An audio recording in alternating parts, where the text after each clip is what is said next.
welcome to All My Block Podcast and Green Bay Packer Podcast. I'm your host, Ahman Green, along with my good friend and teammate Mike Wahle. Man, Mike, how you doing? Hey, G, I'm doing good, bud. How are you? I'm doing pretty good, man. Saw a lot of the guys this weekend. It was a big weekend for our old teammates to come back in. Is this the alumni? One of the alumni weeks? No, it just happened to look like that. Well, it's probably one of those games everybody planned to come up for, right? Because at the beginning of the season, it was going to be a good game. Right. So we had half the line. We had Marco, Big Cliffy. I haven't seen Cliffy in a minute. I was going to say, I can't believe you got Cliffy up there. Cliffy, yeah, he was here last year. I missed him though. And then he's hard. Is he still hard to miss? Yeah, he's hard to miss. He goes that big chin, a little thicker up top in the chest area. And you remember Jason Jimenez, the big guard from Southern Miss. He was there. Yeah, he's a assist. He's a principal down in our Orlando area. Oh, that's cool. He brought his son. He has a son and a daughter. His son is the oldest. He's a freshman in high school. Good sized kid, and his daughter is a 7th grader. So got caught up with those guys. And then usual suspects: Gilbert, Dorsey, Andre, Mr. Bad Moon Rising. He was there. I haven't seen that guy in a minute. Yeah, Jason Spitz. You were after him. You were before him. He was after you a bit. He was there with his kid and wife. So yeah, it was a good little shindig in the alumni suite this weekend. I'm glad they won. Yeah. So there wouldn't be a. Well, I've only been up there once, I think. Yeah. But when you're sitting up there, do people pay enough attention to the game that they're, especially in the season like this, where they're like, geez, I mean, God, when I was there, I could have left over, Yeah, you got like Antonio, he's on the spot. He gives you fresh emotions right there. When something good or bad happens, he's like telling everybody off. What the hell's going on? What the coach is doing? What kind of throw was that? Or why he didn't catch that ball? Receivers are the best content. Yes, they're the best content machines. And him and Andre were sounding off, so we just kind of let them do the talk. Me and Chad talked a lot, and it was me, Chad, and Marco all just kind of watching, and then we were talking like we were talking.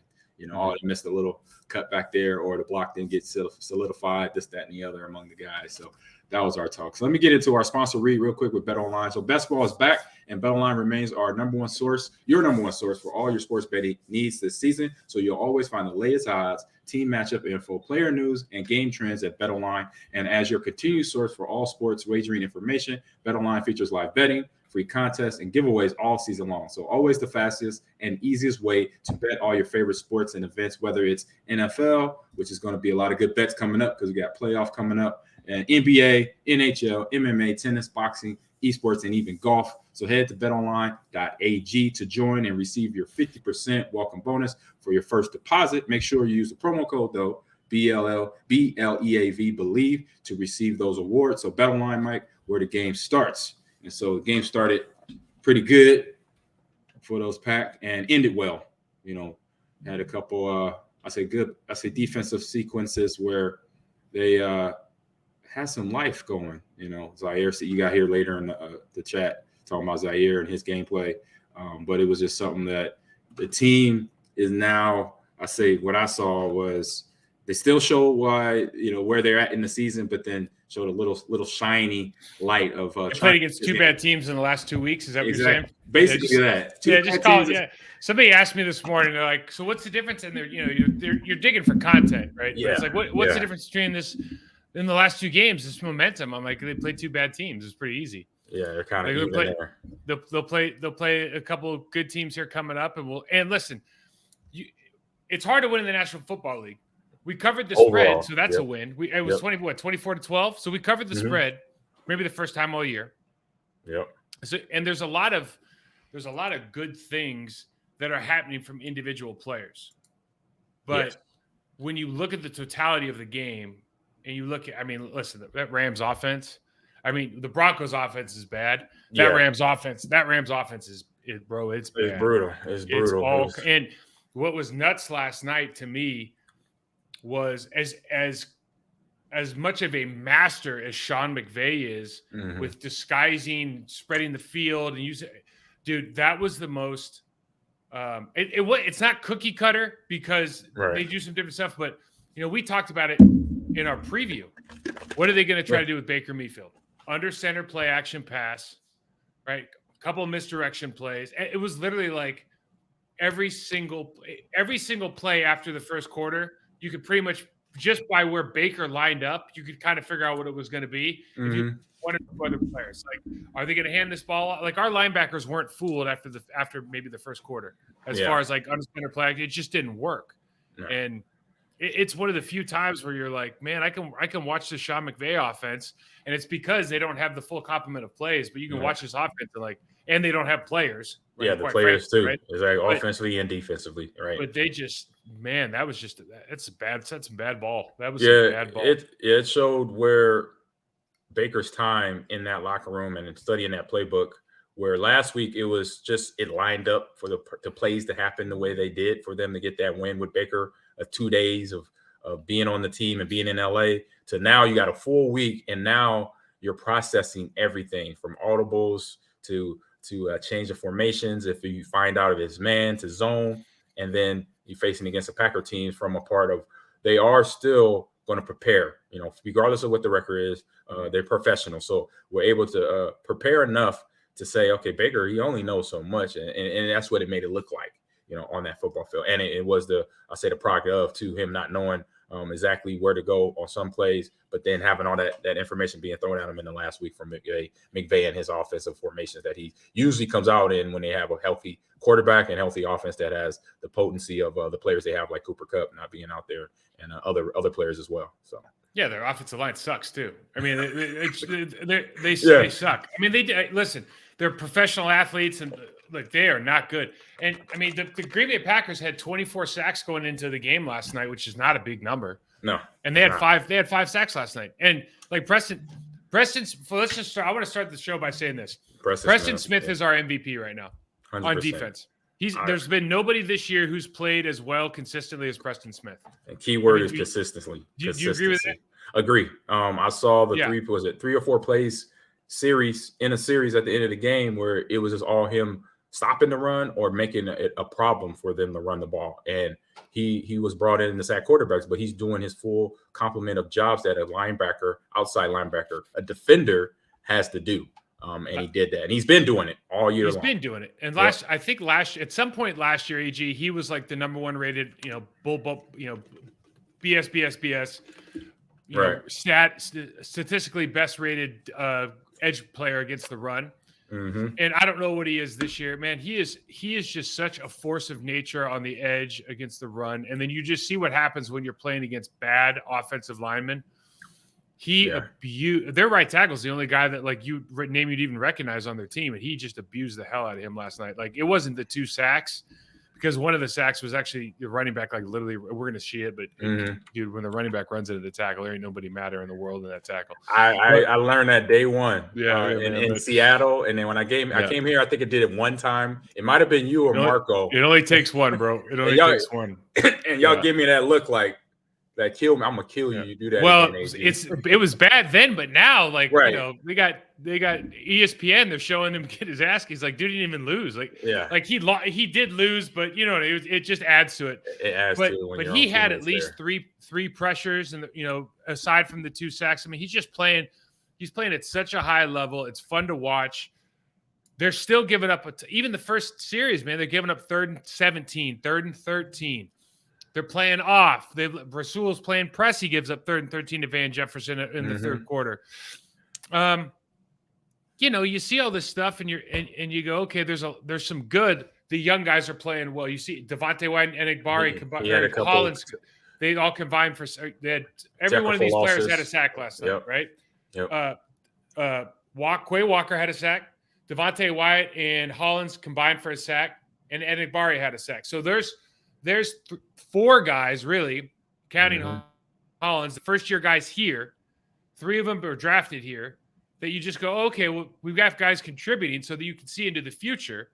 But there's still some stuff that you're just, even with that team, you're like, man, Akers was going off early in the game. Yeah, he had his tackles. They're opening holes, blah, blah, blah, blah, blah. So there's some good and bad certainly to look at, but It keeps you in the dance. I mean, we got a 12% chance of winning. I went up for 9%. Oh, it actually went up. Okay. Yeah, I thought it went down. I thought it went down, but it actually went up. I just heard it went up. Yeah, it went up to 12, which is like 1 out of 8. Which shoot, man, I'll take that. Yeah, I'll take that odds from where they've been at all season long.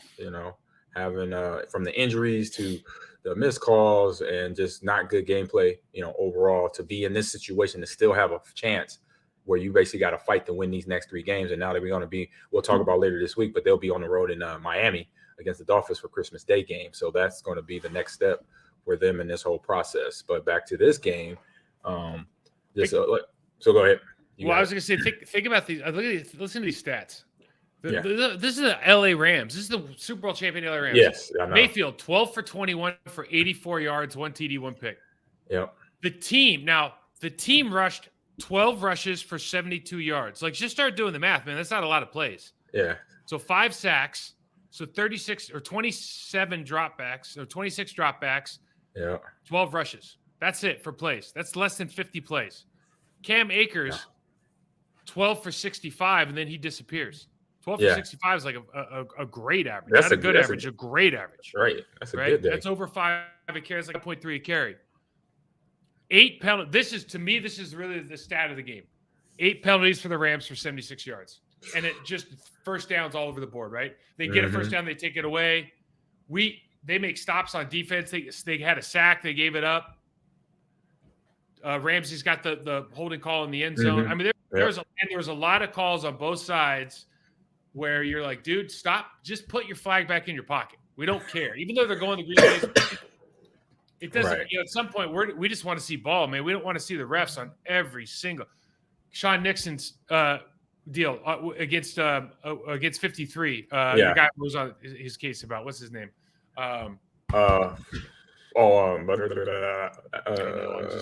53 for us for defense. Yeah, Jonathan Garvin. Oh, okay. I'm always on his case about playing outside linebacker. Dude, he got this holding call yesterday. You're like, dude, are you really going to call that in a National Football League game? That's what we're doing. Yeah. Wipes out Nixon's like 50-yard return. By the way, is that guy the best player on the team now? Oh, Nixon. Yeah. I mean, not literally, but like. But he's one. He's definitely our one of offense. Yeah, he's our offense. Yeah, getting them downfield, better field position on that big kickoff return there. So hey, you were talking about Jair Alexander at the beginning. Yeah. What did you see? Why did you bring him up? No, I just brought him up because he was in the mix a lot, dealing with Van Jefferson. I think he had he forced a fumble or interception, one of the two. I know what's his name? Jalen ripped the ball out of, I think it was Jalen's AJ. Man. Yeah, but no, I was just seeing Alexander just being Johnny on the spot on a few series in the first half. And in the second half, I was just kind of in conversation with all the guys. So that's where I was like, I was trying to watch it, but first half I was able to key in on it and see some of the plays he was in on, some of the tackles he was in on coming from the first half. So they obviously announced for the game last night, Jair Alexander and Aaron Donald both made the Pro Bowl. So congratulations to those guys. And Jair Alexander's like one of the best players in the league. I'm not like at his job, right? He's really good at his job. There's some of the stuff that he does outside of it. I agree. Give me a break. Yeah, just get to the huddle, man. Yeah. For me personally, and I've felt this way for years. This isn't just like a Johnny on the spot thing. If Jair Alexander would do himself a service to go watch, and I know Jalen Ramsey's not having a great year from a coverage standpoint. He's given up like seven touchdowns. He had a BS call against Christian Watson in the back of the end zone, dude. I'm not saying that it wasn't a foul. I'm saying that wasn't a foul every other year, but this year. Right. But and we're Packers guys, but come on. Yeah. But the way that dude plays ball, 100%. That is what a number one cornerback in the NFL. That's what that dude. That's who that guy is. Yeah. The way he stands up our 250-pound running back in the hole. I was impressed. The way that he makes tackle after tackle after tackle. The way he rips the ball out of Aaron Jones's hands. The way he's game for every single person that comes out there, dude. Yeah. That guy, him and Bobby Wagner on that team. If you want Quay Walker, if you want to learn how to play linebacker in the National Football League, I know you got Devondre Campbell. Go ahead and take a look at Bobby Wagner play football, dude. Exactly. Oh my God, he is good. He was all over the place as usual. But to Jalen Ramsey, what you just said, I mean, to hold up, I say, you have nowhere to go in this season, and most guys check out when they're out the playoffs. But he's a guy coming up in the box, gets Aaron Jones, stands him up, and by himself He started the tackle and then he finished the tackle with a strip. That was the most impressive because of the effort. A lot of players just would have got the hit tackle, take them down. He's like, no, I'm getting the ball out. It's prototypical DB play. You do drills in practice. Say, hey, when you got to run it back, try to stand him up, and then the second guy comes in and strips it out. I've seen that drill 1,000 times. But now he does the whole drill by himself on that play. He stands up Aaron Jones, holds him up, and then strips the balls out. And then, by the way, like you said earlier in the game, tattoos AJ Dillon. Not veering away from contact, and he's just a gamer. Doesn't even one of them guys that's going to play the game regardless of the situation around their team. I love watching that guy play. I love it. And we too. talked about it last week. And we'll show it on the film, man. But like, it's not the reason that we like Richard Sherman. The reason that we like Jalen Ramsey. They're good coverage guys, but they're football players. Yeah. They're not one trick ponies. No. We talked about it last week. If you want to run the ball against these guys, go edge and go run against Ty Hill or Troy Hill. Yeah. What did they do last? Dude, you go against Troy Hill, he's just missing tackles. Misses tackles on a first down, misses tackles on Aaron Jones, a swing pass for a touchdown. Mm-hmm. Like, not about that life. He'll take a shot every once in a while if guys already held up. And it's not a knock on him. That's how most of the guys in the league are. That's what makes guys like Jalen Ramsey so special. Right. Because effort, it's just the effort level. It's a different stage. That's why we love Rasul actually too, right? Like Rasul's about that life too. He's just the one thing you got to say that if we're being honest, like Rasul does, he is getting. It's because Jared's so good, but he gets a lot of attention and a lot of the first down. Like when they convert and stuff, it's like he's the guy they're converting on more often than not, right? And right now, yeah. It's probably a function of having Alexander, and they're probably like, I don't even want to mess with this guy. Yeah, because from a coverage standpoint, so he's getting all the work right now. Which he just got to be aware of that and show up and do his job there. Let's go some trench warfare, man. I want to start with the defense today. We'll show a little tape here, but I thought it was great that from the first series, Kenny Clark shows up, right? Splitting double teams for the tackle for loss. I think he got another one on third down or the following third down. Obviously, we talked about Preston and what a presence he's been. Jaron Reed, Devontae Wyatt got in the game, made some plays last night. And not only did he make plays, but it looks like it's starting to come. He's playing faster. The speed of a little bit faster. Quay Walker. Quay got in Troy. I think Aikman pointed out on TV last night. He's like, they've had a really hard time with Quay being able to take on blocks, right? Not shooting gaps, and he shot the gap. I'll show it on tape here in a minute. Yeah, he did. Got a tackle for loss there. Yeah, he shot the gap. Like, I'm not saying that's his first TFL all year, but it kind of almost feels like, man, we haven't seen that. We haven't seen him do that. Right. Like, sniff it out, smell that space and just go for it and make the tackle for loss, because he's certainly capable with his quicks. Does a great job in coverage and range, and you see him get the sack yesterday. And actually, the way they ran that thing, it couldn't have worked out better because they were running. They blocked everybody down. Enigbari was actually open as well. He was like so open. He thought the fullback coming across the ball was coming for him. Yeah, it's like, oh man, I got to pick one of these guys. He should have just picked Enigbari and let Quay run by his up, because he was wide and actually probably did everybody a service there. But yeah, it's good to see those guys making plays. And again, those young guys coming in and doing things is a big deal. Yeah, getting that time on the field, regardless of the situation. They're getting that now experience going against like we said, not a good offensive line defensively or offensively, but something where you still getting reps in.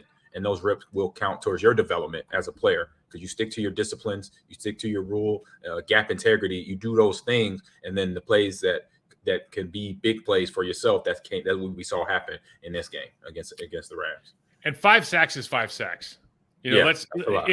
And some of them are on play action. Some of them are on drop back. Sometimes Baker had time. He didn't throw it. I mean, there's a lot. But if you get 5 sacks in a game, that's a big deal. It's the first time they've had 5 sacks all year in a game, right? So let's not dismiss. I know this is not a good offensive line. They talked about it last night. We've been talking about it all year with the Rams. They're not but very still, good. It is. I mean, it's they're a still pro pros. Line. Yeah, they're still pros. Baker Mayfield is still number 1 pick in the draft. Like, all these things can be true simultaneously. You want to hit some of this tape? Yeah, let's hit this tape. Let's watch what we viewed yesterday. So first things first, Kenny Clark getting in here, man. You got to love it. You see him split the team.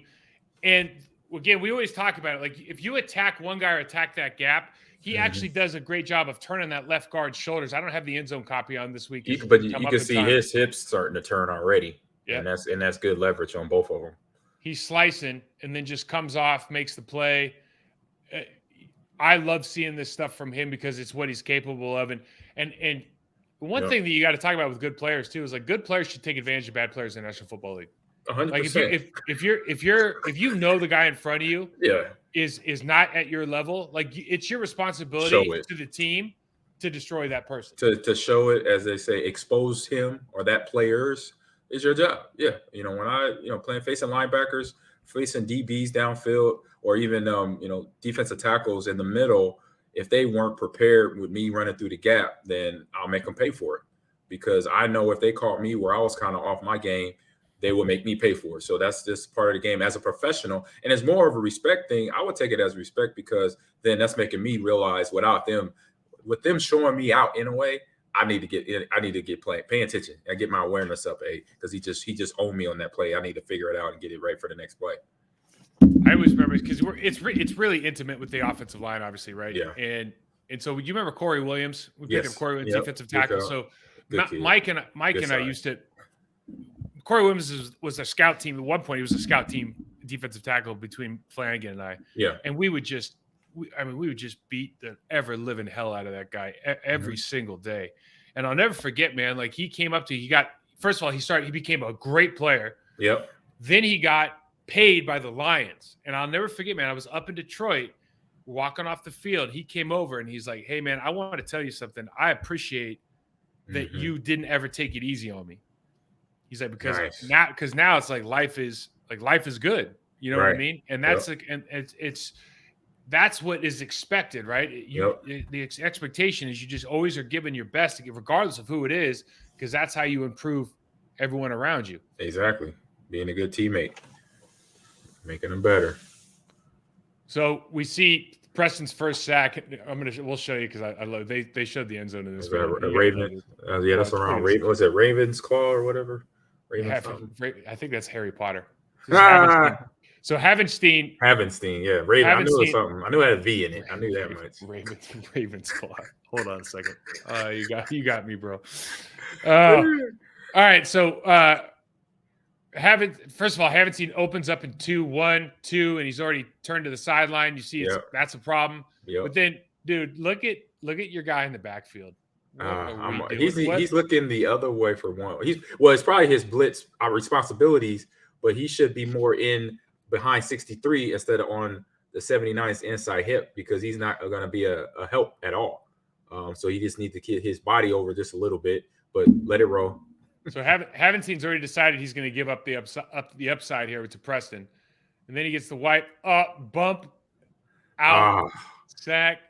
And so here's what happens. Like it dismisses that Havenstein got beat, because he got beat on that. Yeah, he's already beat. And then he gets back in the you get back to the sideline. You're like, coach is like, "What the hell happened?" He's like, "Damn running back, pick me, coach. What do you want me to do?" And to prove that he learned nothing, watch the second quarter. Right. Because I'm going to tell you something right now. This one was way worse, even though he didn't get the sack. Look at this play. He's like almost standing straight up out of his stance right there. Wipe, spin back in. Dude, look at this guy on all fours over there doing the downward dog, man. Like, that is a bad position to be in. Yes, it is. I mean, that's the cause of the growing stretch. I was like, man. That's that growing. That's exactly what it is, bro. Let's watch this again. So he's standing. Go ahead. Standing straight up. Like, I'm a blocker. I've blocked before. So standing straight up, that's the first problem there. He's not extended. He's not, bending at the hips or the knees.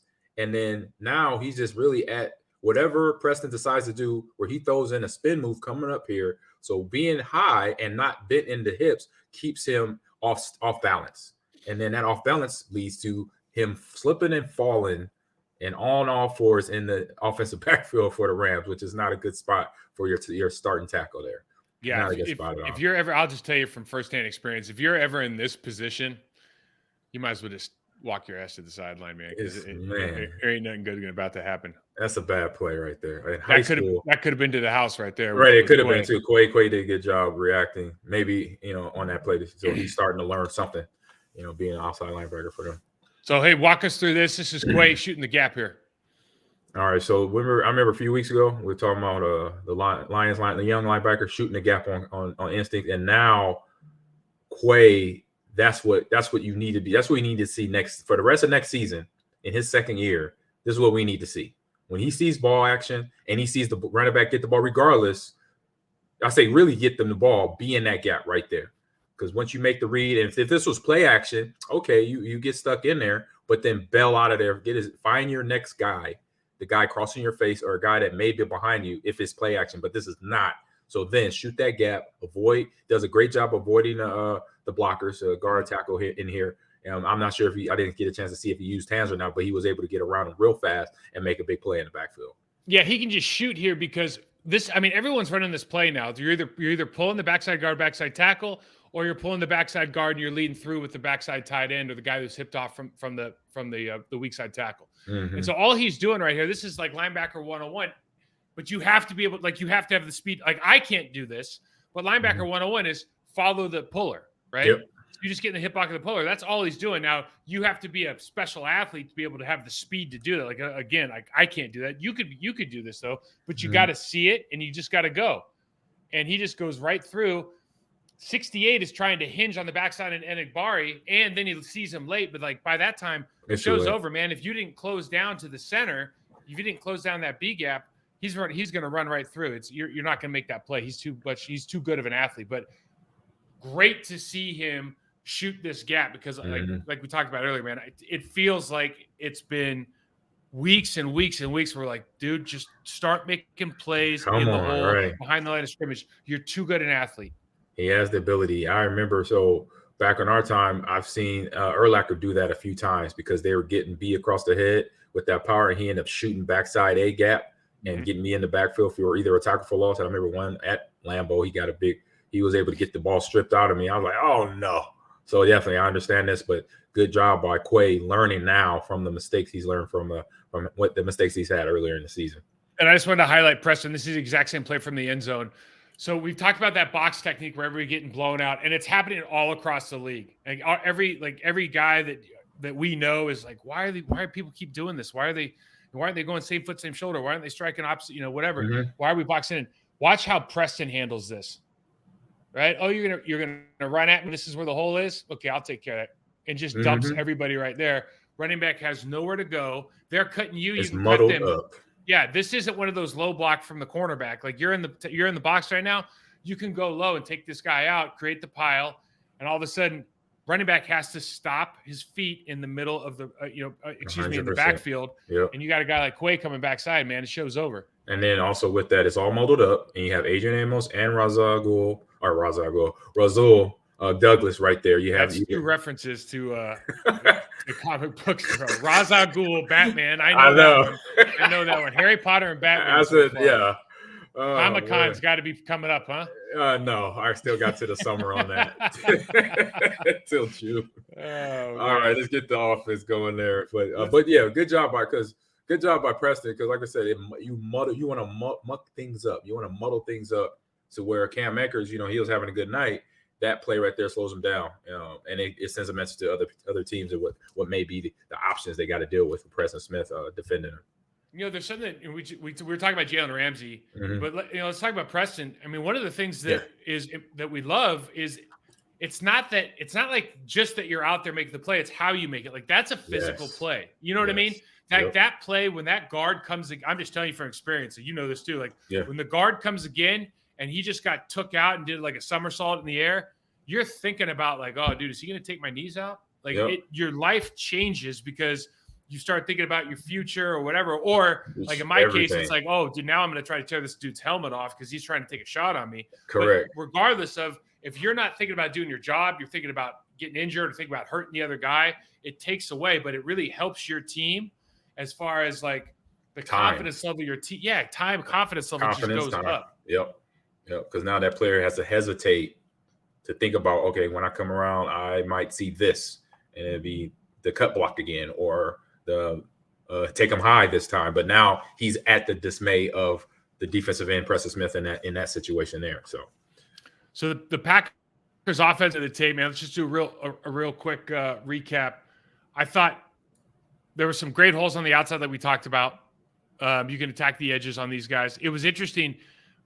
They played 97. Michael Hoyt or Hawk or whatever out on the edge against Zach Tom, and he had some success. I think he had a sack and a half Or so he had a sack and a half.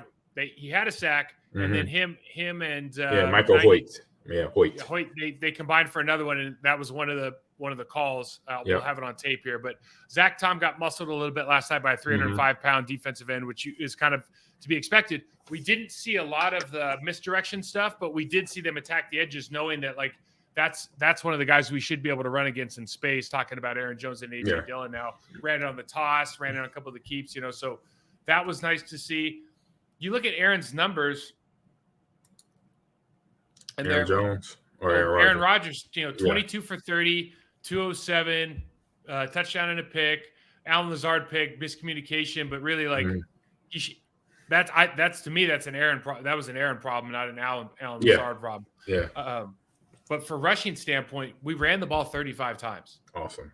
So it's not the numbers aren't great. Like we averaged under 4 yards a carry, 138 yards. Jones had 90 yards for 5.3, but AJ, I know he went to concussion protocol early in the second quarter, I think. But he only had 36 yards for like a 3.3 average, but he had those 2 touchdowns. Those 2 touchdowns on top of that. It just says this is the identity we've been talking about. It's not the numbers, it's the process, right? It's not the end game, it's the process that matters. Yeah, okay. We have the numbers there to then now we can do 30 plus plays running the ball. This is what's going to be the result of. And now you send a message to all the upcoming teams, so this is something that once you go in the off season, if they go to playoffs, great. If not, but this is a note you put on I'm a highlight as a run coordinator, run coach, running backs coach, and say, hey, coach, look what we did. This is the number we got to go for in 2023, with that run game and the pass flip to make sure we have that balance.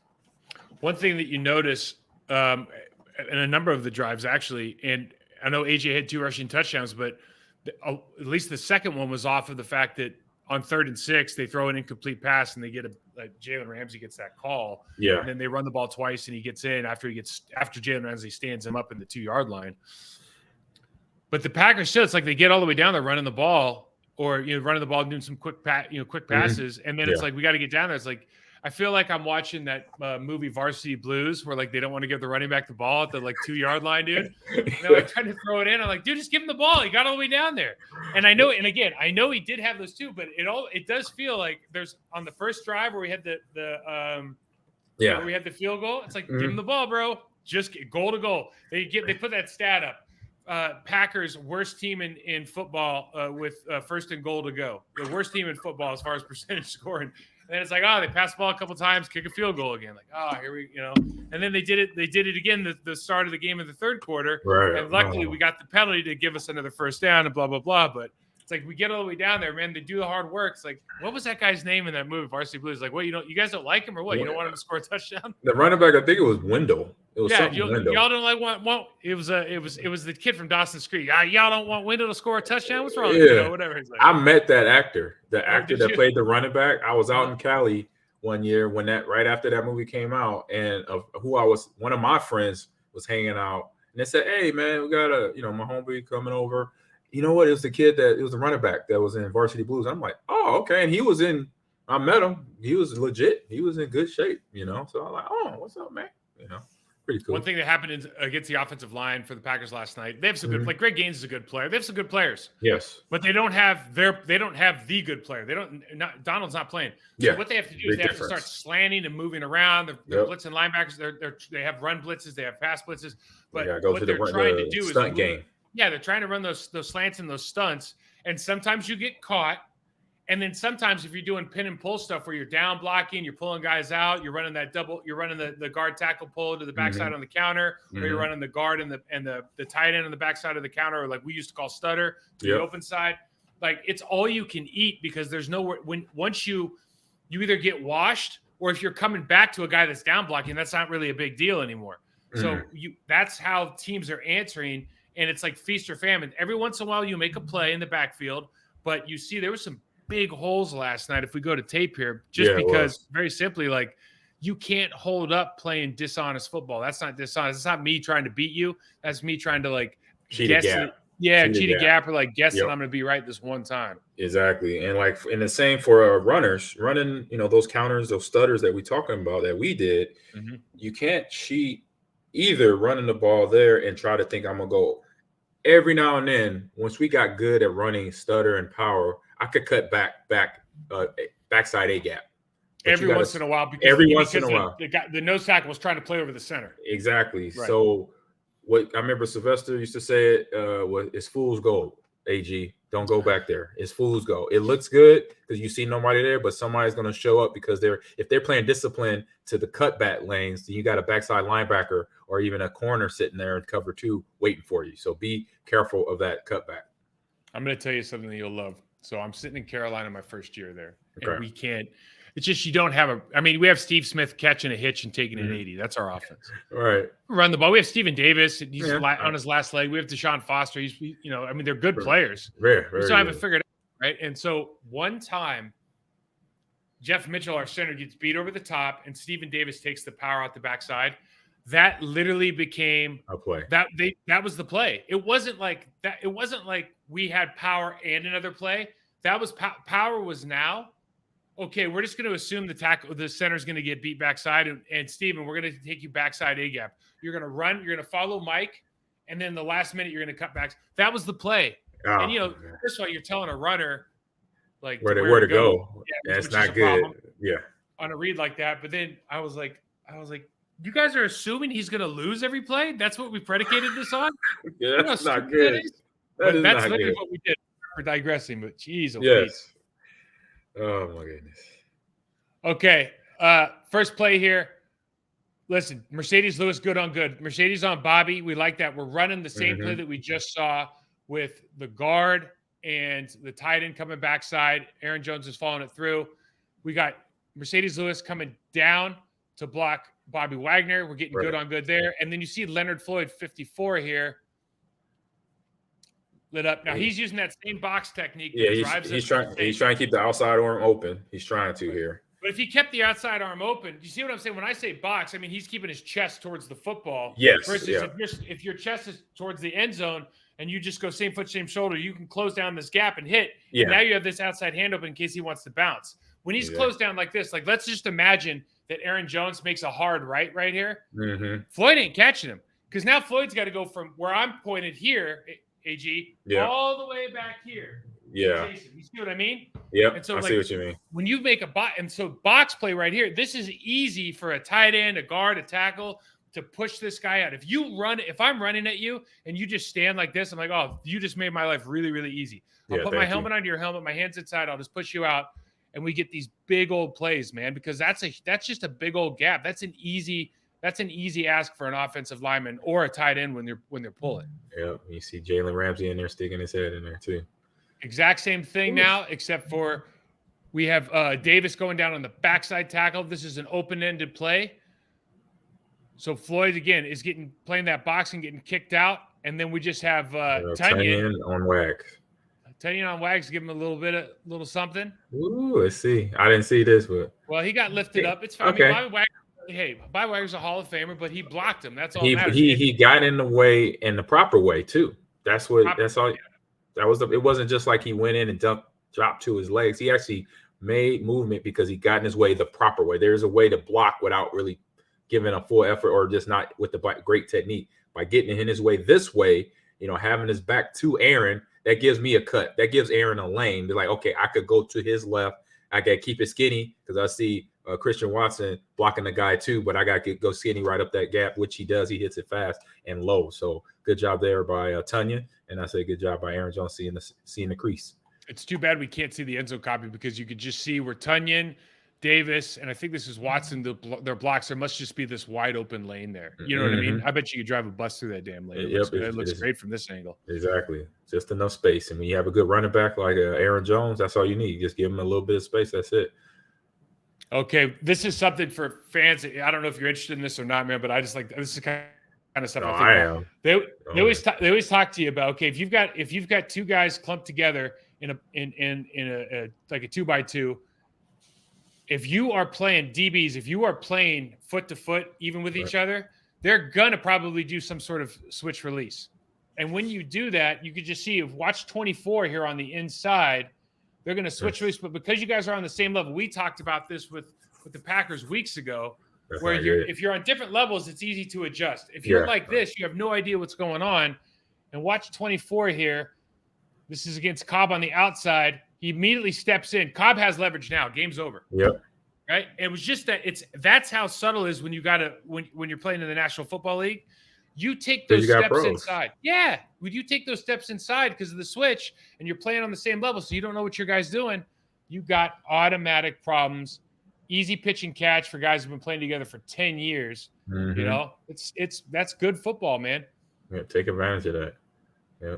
Now, this is one of those plays I believe was a penalty, but you see Tom on engagement here, and then EJ actually has a hard time with 92. You see Tom on engagement is just up a little high, and this is what we talk about. With Zach Tom's got a lot of good qualities. But one thing he's going to have to learn is get a little lead at his pencil, anchor down a little bit more. But certainly even engaging in this kind of position just makes it really, really difficult. Mm-hmm. And I know last night – going backpedaling is a tough way to try to get that a blocking position. And I say blocking dominance when you're going backwards too fast. And this is one I think we gave up 3 sacks, but this would have been the 4th, but I think there was a penalty against it. Leonard Floyd, it was crazy last night. I don't think I put Leonard Floyd on here against Josh. He honestly doesn't win very often since Aaron Donald's been out. Like when I have to scout him for other guys in the league, I just set square, sit on it. Like there's not a lot of stuff he can do. He's really not that big. He doesn't have a lot of lead in his pencil. He's a quick rusher if he gets on your edge. I was actually really surprised, given how well Josh has played against some other players, that he struggled like he did last night against Leonard Floyd. But it's literally all about if you don't set right, if you set out too much, it's just it's hard to win in this league. Yeah. And that's against average talent, so you got to make sure you're on your game. This is what you got to love about this is what we talk about Jalen Ramsey, man. And I know this is a Packers podcast, but you got to appreciate this guy, dude. Like, oh yeah, when they play, I'll watch him because I like the effort out of him. He's gonna be a pro. Look at this. That's 250 on 185 or 190. Right. Stands him up. Man. Brings the hip slow. I mean, and it was he lost I would be just like that after that play. Because when he made contact, if you watch, from the time he hit him, he didn't go backwards. He didn't go backwards. He did not go backwards. He stood his ground, and then here come his teammates. Here comes it's body mechanics. Yep. Everyone thinks it's like, oh, wait. No, it's body mechanics. At some point, it's going to be size. Yeah. But when your body mechanics right, if I hit strike same foot, same shoulder, and I have that I have that line through the ground into that shoulder. Yeah, he's going everything. It is tough to move a guy out of his spot. And that's great tackle. And this is where people ask you the question, because I've been asked when I hit a D lineman one time, how much you weigh? I was like, I weigh 225 or 220. He said, man, no, you felt like you weighed 250 or 260. I'm like, well, I was in a position to see you coming. I got ready to hit you. So how much power can you generate in that moment, right? That's 6-inch punch. 6-inch punch, baby. So this is the other thing we talked about in the preview last week was, hey man, let's run on Troy Hill. Right. Let's put him in a position where he has to make a play. I think this is Tunyon on the first down play. Yeah. We'll play for the first down. Excuse me. Yeah, we go out, and it's like those little things like that. Those add up, man. First down, he could have caught him behind the line of scrimmage. Adrian Amos had the exact same play. Yeah. Right. Shot through, made the tackle, and they go back 3 yards. We get a first down. I think I got one more here. Yeah, on the swing here with Aaron Jones. And you see here, man, like these aren't easy plays, right? No. You see the end of this, bro. Like, did he even make a play on the ball there? He got, I think he touched Aaron on his knee. Yeah. Because he broke down and he's already over his heels or over his toes. So he's out of position there. And he gets kind of roughed or muddled up in Christian's block. Instead of staying back and staying square and moving his feet, he gets caught up in Christian's block. And this is where he's at a disadvantage with Aaron Jones going full speed. You're not going to slow that down. Even though he's not a big back, you're not going to slow him down. Christian Watson does a great job of blocking here, but conversely, if you're the guy that's on Christian Watson, you're not going to win that block. Did you get your butt to the sideline because you make it clear for everybody else, right? So he kind of just like he doesn't do his job. He gets beat back. Christian Watson does a great job on this, but as far as the next guy, this is as advantageous as it could possibly be because it forces him back into the field, and Troy Hill's got a player. This is like when you and I are watching tape and we break down stuff in the preview. This is what kind of gets us excited. We see this, we go, "Oh, this guy's not about that life." Yeah. And sure enough, like it's all over this tape. Like he doesn't make plays in the run game. He doesn't He come didn't up and want make that. those plays. Yeah, he doesn't want any part of that. He didn't want no part of that.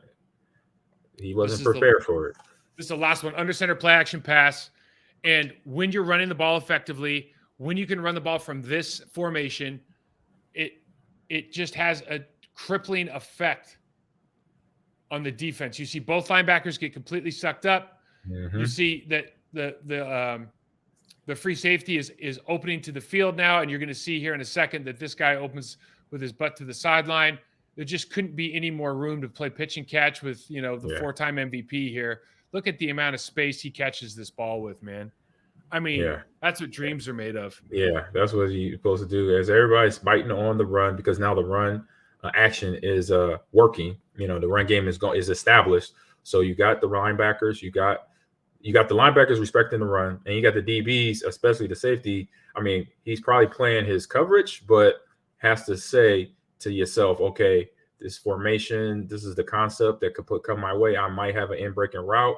I know my responsibilities here, but just be smart enough to know where, from down a distance, understanding, okay, they want to get a first down. If they try to push me out up where he went, I might want to try to, not cheat it, but make sure I make some awareness to be down on that route just in case it comes over the middle. This is the problem with playing. They were playing like cover 2, right? This is the problem with playing cover 2. Because he has to get back to that second half. Yeah, if your linebackers get sucked up, man, there's just literally nobody in the middle. Because what happens in cover 2, generally speaking, is one of the linebackers has to take the kind of the middle quarter of the field. And that's when you look back. That's where Derrick Brooks made it famous, because he could take the deep. So you had the two linebackers, but he was the one linebacker that basically took the middle, almost like another inverted cover 3. Because then you have somebody in the middle of the field. So real quick, Fred Henry, thank you for that compliment, and also Merry Christmas, Happy New Year to yourself as well. So we're getting on a Monday morning quarterback time. Ooh, yeah, it's some interesting stuff. So we got some playoff scenarios. Let's just figure it out. First of all, we open up at -6 against the Dolphins. Against the Dolphins, okay. Now, the Dolphins, I think they dropped 3 straight. They're struggling. You can imagine. I watch a ton of their stuff, man. They. We're going to preview them on Thursday, but I'm just telling you, AG, and you know this. Right. If Tyreek Hill's not the MVP of the league, it's just because the last 3 games, he's only making plays off fumbles, stacking guys in free releases. Yeah, that was crazy. It is insane what this guy's able to do. Jalen Waddle, same situation. What everybody's kind of found out is there's some different ways you can get into his head a little bit, get into his line of sight. The Chargers had disrupt the timing of the route. Disrupt the timing. Yep. The Bills didn't really do it at all, which was surprising. They did in other games. Yeah, but the Chargers did a great job of doing it. We'll show some of that. Fantastic job. So the Packers sit at number 10.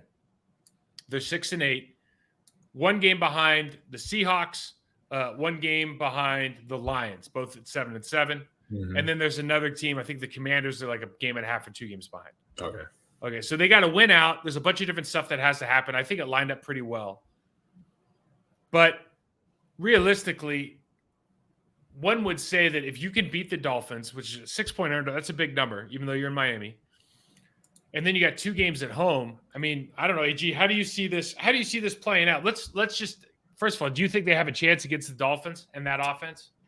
I say, with the struggle right now, unless the Dolphins don't make their adjustments, because right now teams are just basically taking away Tyreek and then disrupting Tua's timing out of the backfield when he turns his back on play action or things like that. They're actually getting pressure to him, making him second guess and then adjust on his own during the game or during the play. So if they do that, that's where they'll have the recipe to win. And again, do their thing offensively, establish the run, keep the mistakes down, and do what they did in this game. Get the ball downfield, get the ball in the end zone, but then don't go away from the run game at all. You got to keep that in. They do that. That's the first notch. They get that win. And then the 2 rivalry games coming up in divisional round. You got Vikings on New Year's or Christmas or New Year's, and then Detroit after that. So those 2 games there, I say, like I said it last week, is those games should be the easiest to play because they're divisional matchups. You know them very well. They know you very well. Now it's just lay it out. Lay it out on the line. We already know what to do to prepare for them. But after that, it just see who's going to have more heart because we already know the Lions are going to have some heart. We already see them play out every game. Now they have the heart along with the discipline to win games. Now it's going to be that same question to ask the Packers offense and defense. And then Vikings is like, who we're going to get, because right now they're Jekyll and Hyde. They did something really special. To only hold a team, not only give up 33 points, but then hold a team to only 3 points, win in overtime, and win by 3. So they broke some records there. But that's a big old exclamation point. Like, look what can happen. Long as we don't give them nothing, to give them no life. If we get up on them, we create problems for Kirk Cousins, which that is easy to do. We could get that game too. So it's all some gut checks coming up in the next couple of weeks. And for Tua, what the recipe is, like I said, take away Tyreek Hill and see what he can do with the other receivers. He still will have Jaden Waddle, but make him work for it. Make him. And Raheem Mostert can run. I mean, honestly, they got a lot of weapons, man. It's nuts. But we'll see it on Thursday. But bro, Bradley Chubb, Melvin Ingram. That's right. He's there now too. Melvin Ingram, who's one of the most underrated pass rushers of the last 8 years. He's the one that's been bouncing around, right? He was with KC. Melvin Ingram, yeah. But San Diego. From the Chargers. From the Chargers, yep. But then they got this kid, Jalen Phillips. He was a first-round pick last year. Yeah, number 15. He's a big kid. He is. And Agile, then they got dynamic. Christian Wilkins. Oh, by the way, dude, they are up front. If you get into a situation where you got to pass the ball, that's a problem. They are. I'm just saying they're that's what the Packers offensive line got to be fully aware of going into this game, and we're in Miami. Bro, you better run that. I'm just telling you. When they bring in all 3 of them, it's a problem. I've seen it. I watched those Miami games when it's like, oh my god, they got some athletes over there. Ooh. All right, I got some get off my lawns. Like we got to talk about the first one. Refs. We talked about it a little bit already. 2 involved. Yeah. 2 involved. I agree. You think this game was bad? Like, if I was a Rams fan, I would be furious after last night. I'm not because of the Packers fan. I'd be furious because every ref was awful. However, the Washington Commanders, Terry McLaurin. McCarron. Yeah. Okay, McLaren. The PI, yes. No. Okay, so the PI was awful. But to get there, the PI was awful. But to get there, they had to do the. Did you see where he checked with the ref on the? Hey, am I on the line? Yes, and he still got called offside. And they have it on tape. Like, you can't hide. And as of this moment, there's no explanation. And that dude handled it so professionally. He's like, I don't want to get fined. I don't know. I just told him. He said I was on. He said I was good. I gave him a thumbs up. Like, I do every single play. That is the wide receiver. It's a damn shame that we have to do this every week.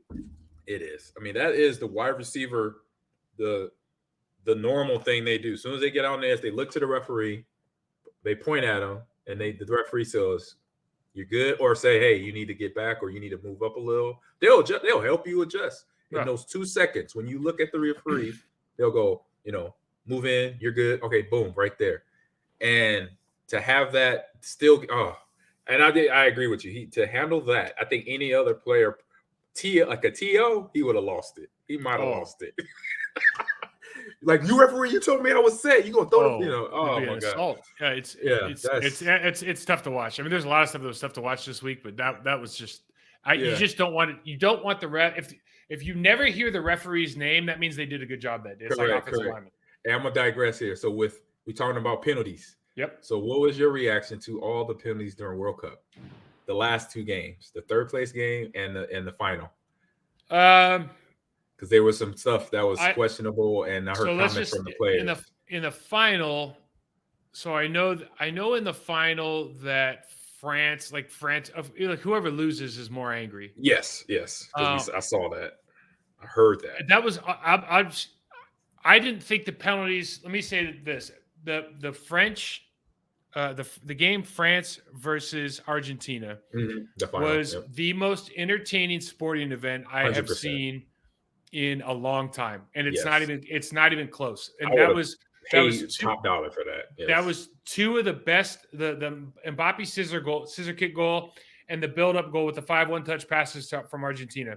Those are 2 of the best goals you're going to see. Period.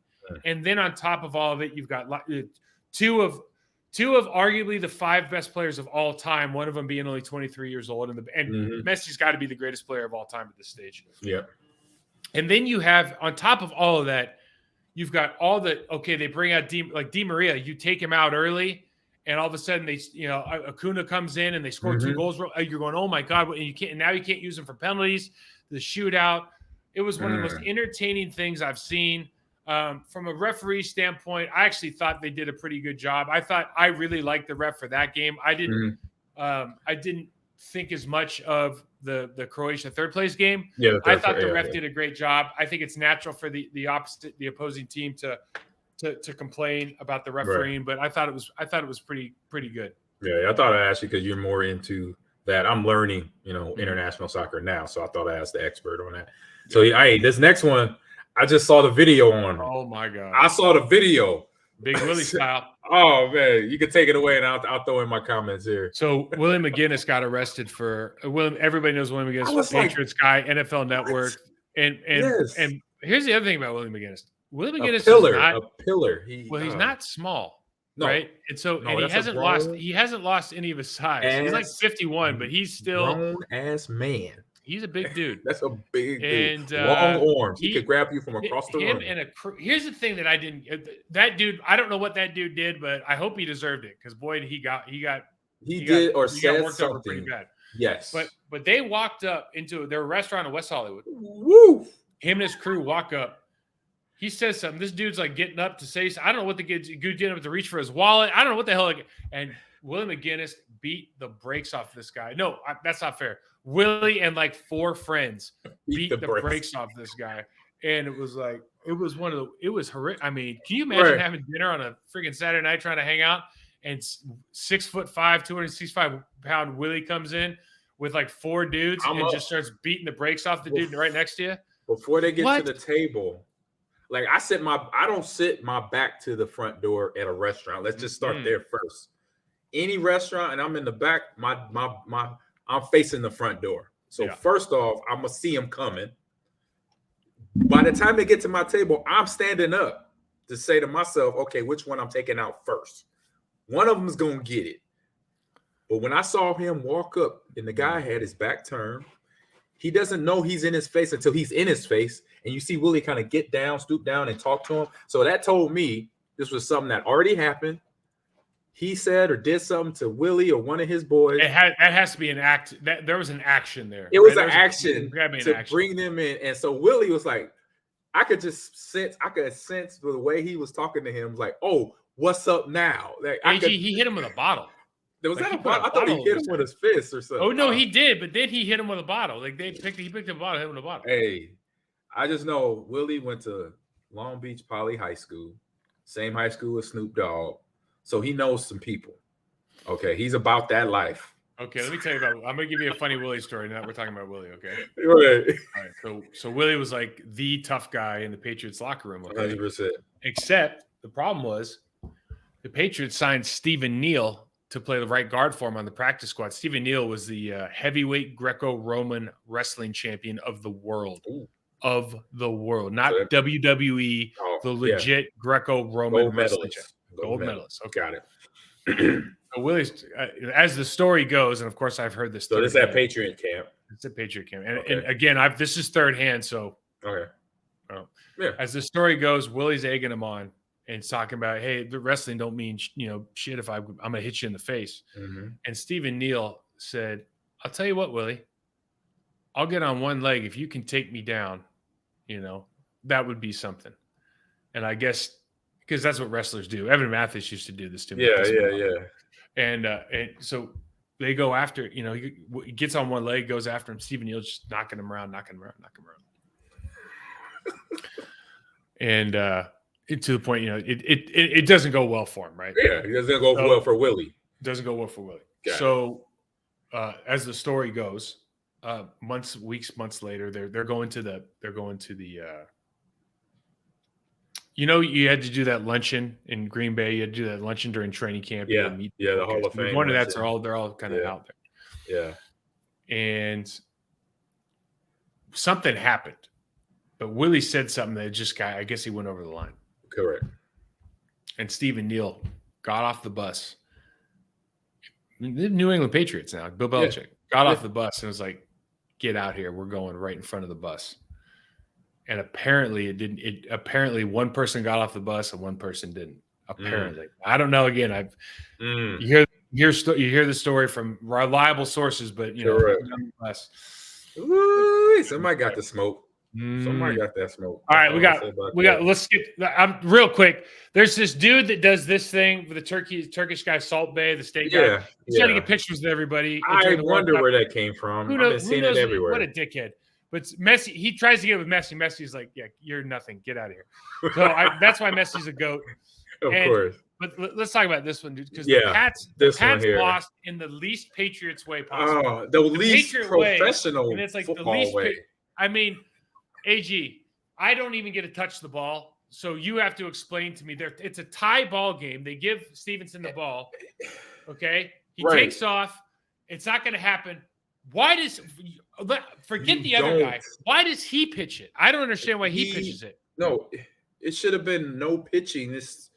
Get the ball, get what you can, hit the ground, go to overtime. Right. That should have been relayed from the quarterback to the coach, whoever's talking in the mic to the quarterback, or if he went to the sidelines, Matt Jones, get something from Belichick or whoever the OC is. I can't think of the OC there in New England.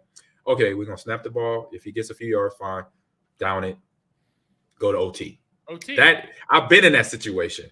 Right. I've never been in a situation where we're gonna play hacky sack rugby. Not with a Belichick team. Jesus. Not on exactly. It's like you think Rasul Douglas saw that play and thought, I have a great idea. Do you think 100%? No, I'll say 80%. 80% of him doing that, he saw that. 80% of it came in from him watching that. Because when he did it, I said, what? Everybody up in the suite lost it. I don't know if they show it because you guys have replay. You have TVs, but you're probably all watching it live and whatever. So, but you can see. That moment when it happens in basketball, happens in soccer, where you see a pass and you see a good idea, and then something happens in the moment's pass, but you do it anyways. That was him. He was like, you saw he was going to flick it, and then somebody touched him or something else happened, and he was like, screw it, and just let it rip. And you're like, oh my god. Yeah, I'm just like. I couldn't believe because I was like, okay, the Raiders going to probably lose this game. I'm good. If the Patriots lose that game, first of all, and then Mac Jones, bro, kick him, do anything. Knock him down. Chandler Jones stiff arms him all the way down to hell. Yeah, he said hell. Oh my god, man, that was bad. That was bad. Mac, kick him, bite his ankle, grab his wrist. You could do anything. I'm sure you were surprised. Wait, are they throwing me the ball back? Because the good thing, you get a penalty there, game plays over. It's over. Well, it's over. One play left. They kick a 50, 60-yard field. Anything, literally anything. But what a play. Some great football. Just some crazy great. It was fun. It was a fun weekend. It was a fun weekend, man. Good job here today on the show, man. So we got a good week to talk about previewing the Miami Dolphins game for Christmas Day. So, we're going to wrap that up on Thursday, and I hope you have a great weekend. Mike, I know you have a good rest of the week. Oh, I need to tell you, I got some good news, I got new news. You're looking at the new lecturer / director at University of Nebraska esports program. So I got hired there now. So congratulations, brother. So what does that mean? Are you moving? We'll probably just get an apartment or maybe a small duplex or something there for now. We're still going to Texas. We're still coming south. Yep. So we're going to be double duty. And the good thing is my class, I'm just going to be getting orientation for about a month. So my class actually doesn't start till after spring break, which is March 20th. Okay. So I have that time to kind of get settled and all that stuff. But we're going to be doing orientation, new teacher, new orientation, new coach orientation, new faculty orientation for that month and a half before my classes start. But I've already met with the esports club president and some of the other people. I haven't met none of the players yet, but we have a lot more players at Lincoln than I did at Lakeland. I think it's around 50 or 60 players playing. What? Yes. Oh my God. I was like, okay, a player number is not a problem. 3 teams for most games. It's wow, we got an A team, B team, C team for 3-4 games that we play already. So it's just like, wow. Oh, okay. Man, it's crazy. Now that you brought it up, now I gotta ask. So let's say I'm sitting at the ice cream parlor with my buddies, and I see a cute girl walk in, and I go up and I say hi, and she goes, "What do you do?" And you go, I'm the C team player on the Nebraska Call of Duty team. Like, she's like, C team? She go, What? Like, you know what I'm saying? Hey, C team? Yeah, baby, be about that life though. Getting those headshots.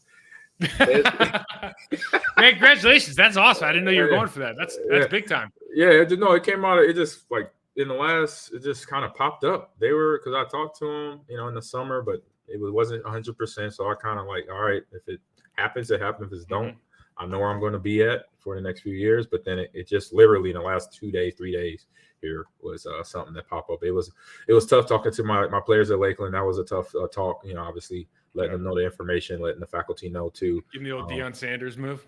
Hey, I wasn't going to die here. No, I didn't go that route. No, he did it his way. I did it my way, So, but no, it was a tough talk, but it was a lot of good feedback from the players. They definitely, says things like, "Coach, we're going to miss you. Thank you for doing this for the last 3 years and, showing us how to become, better players." So hearing that from them was the ultimate feedback. But, now I'm already getting ready to get, going to my next spot. So just wanted to put that out there, let you know that, man. Congratulations, bud. That is fantastic. Thank you. Thank you. So with the show ended, so where you can find me is Ahman Green 30 on one word on Twitter and Instagram. And then Gaming Lounge is on TikTok at Ahman Green's Gamers Lounge and on YouTube here, Absolute Def. You're already on YouTube. You could go follow me, sub there as well. And Mike, let everybody know where they can find you at. Yeah, MikeWall68 on Twitter, Process to Perform on Instagram, TikTok, MikeWall68. And then, of course, you can check this videos out on youtube.com/Process to Perform. We're going to have to start calling you Professor. I am Professor. That's a big deal. Yeah, I am Professor. Professor AG. You could be like an X. You could be like an Professor X-Man. Green. I didn't even think about that. You know what? I'm going to come up with something. I'm going to make a graphic and post it. That would be dope. All right, let's get out of here, man. All right, Good man. show, Talk bud. to you. Yep, great show. Talk to you soon.